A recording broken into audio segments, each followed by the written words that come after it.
is Wednesday, my dudes, and that means we had a new episode of Moon Knight, which it's been like over 12 hours since I actually watched the episode, so forgive me if this review is a little short and sweet today.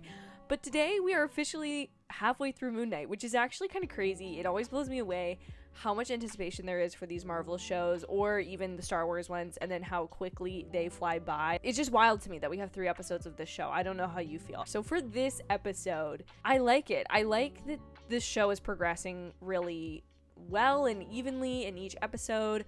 I kind of struggle between whether this show should have been a movie or a TV show, because it seems so independent of the MCU to where it could have been its own movie, and it seems like it has such a clear narrative progression.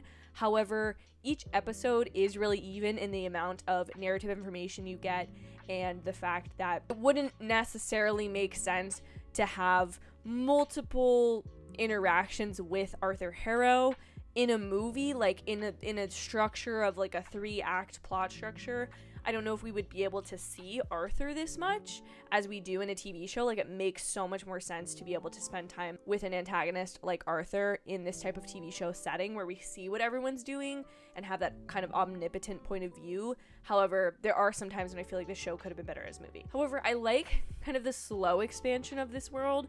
Obviously, we're in Cairo in Egypt now as opposed to being in London, and I do actually like getting to spend time with Marc as opposed to Steven, although I think the show is really smart, because I was thinking to myself about halfway through today's episode, are we ever going to see Steven again? Because he doesn't make sense as this show ramps up, but I like the back and forth. It definitely gives the character of Moon Knight, or the protagonist of the story, whether that be Marc or Steven, who are ultimately on the same team, it gives them a crutch. It gives them a flaw that they're trying to work past, and I did like that was brought up by the gods as a weakness, when ultimately I hope, and I'm pretty sure the show's going to use it as a strength for Moon Knight, for Khonshu, having all of those different personalities in the same body. I also loved the really brief reference to Madripoor. Great referencing, because again, one of my only real gripes with the show is it does just feel totally separate from the MCU. It's a better overall narrative than Eternals. Yes, I still don't like Eternals, but it is not like Shang-Chi in the sense that it's a completely different world,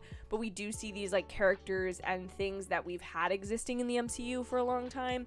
There's not really a ton of reference to that, so I did appreciate the Madripoor reference, because it would make sense that Marc and Layla, two kind of treasure hunters, have been to this city of lawlessness and that sort of thing.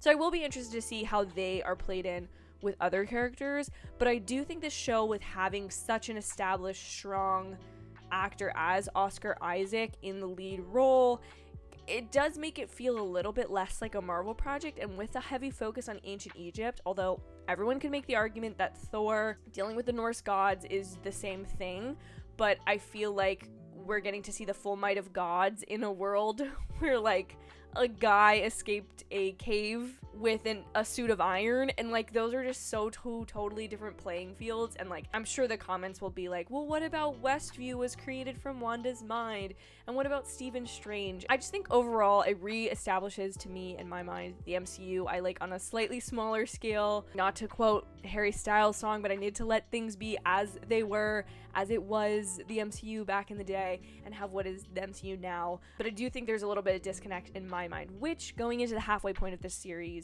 how am I liking it in comparison to other Marvel shows? I do really enjoy it. However, there's nothing that even matches the excitement that I had for each episode of Loki, WandaVision, Falcon and Winter Soldier, and Hawkeye. Like, there's nothing that matches that level of excitement to me. It's not even close. And I do feel like Falcon and Winter Soldier and WandaVision being on Fridays, I just feel like that level of hype got so much higher, because it was like the end of the week. It was like the start of the weekend. I loved that. And so, Marvel, if you could do that, maybe I would feel a little bit more hyped. But I guess if I'm just being totally honest with you guys, it's like, I like this show. It's quality in so many ways, and I would encourage a lot of people who aren't typical fans of the MCU, or people who like this side of the MCU slightly more, to watch it.